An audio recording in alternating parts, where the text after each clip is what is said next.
Hello, this is Dr. Christine Deakins, Director of Academic Support Programs at Eastern Michigan University. This video was developed to introduce students to the idea of space practice as a study strategy. In the book Make It Stick by Brown, Roediger, and McDaniel, the authors introduced the idea of spaced retrieval as a study practice that deepens learning.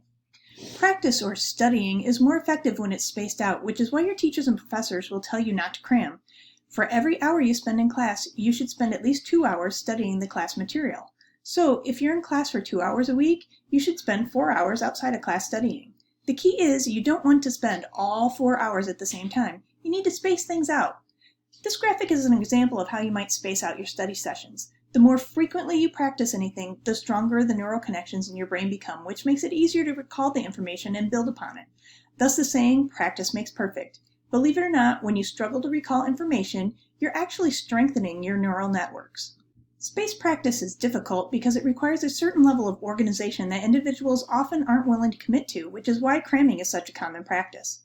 While cramming may help you pass a test or a quiz, any learning gains you experience will be lost because without having the opportunity to forget and then try to recall the information, the neural pathways in your brain just aren't strengthened and multiplied. They remain weak, which is why most individuals who depend on cramming to pass tests are unable to recall 50% of the correct answers for that same test a week after having taken it.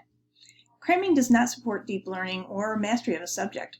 Believe it or not, the basketball player who practices 10 free throws a day will way outperform the player who practices 70 free throw shots once a week.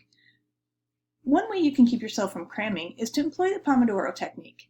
To do this, select one topic to focus on for 25 minutes. Whether it's reviewing vocabulary terms for biology, practicing linear equations for math, or studying a specific event in history, set a timer for 25 minutes. When the timer goes off, take a 5-minute break. Walk around, get a snack, give your brain time to reset.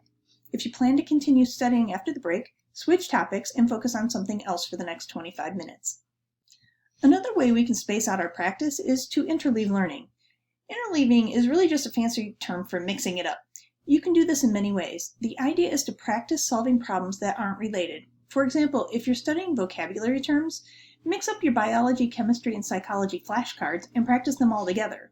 Or, as you're working on math problems from your current unit, skip back and include problems from previous units. This helps broaden the foundation of what you already know and supports subject mastery. Similar to interleaving, varied practice is really just another way to mix things up, which makes your brain work harder, leading to increased mastery. When you vary practice, you are actually transferring the learning from one situation to another. An easy way to relate to this is to consider the following examples. You'll notice in the ball tossed illustration here that the buckets are at varying distances. When you practice tossing balls into the different buckets, you get better at judging distance and figuring out just how much oomph you need to put into your toss. Similarly, a batter who hits 30 random pitches in practice won't perform as well in practice as a batter who hits 10 fastballs, followed by 10 curveballs, followed by 10 sliders. However, in game situations, the batter who hits random pitches will way outperform the batter who didn't. The batter who struggled in practice developed better discrimination skills in being able to determine which kind of pitch was being thrown at them, and then was better able to adjust when they hit the game situation. The key takeaway here is that if you really want to learn something, you need to practice it frequently and in different ways. Be consistent with how frequently you practice and mix it up when you do practice. For more information about how to space out your practice for deep learning, check out the Spaced Practice Guide at www.retrievalpractice.org/spacingguide.pdf. You can find more information about retrieval practice at www.retrievalpractice.org/makeitstick. This video was brought to you today by the learning experts at the Home and Success Center. This is Dr. Deakins, signing off.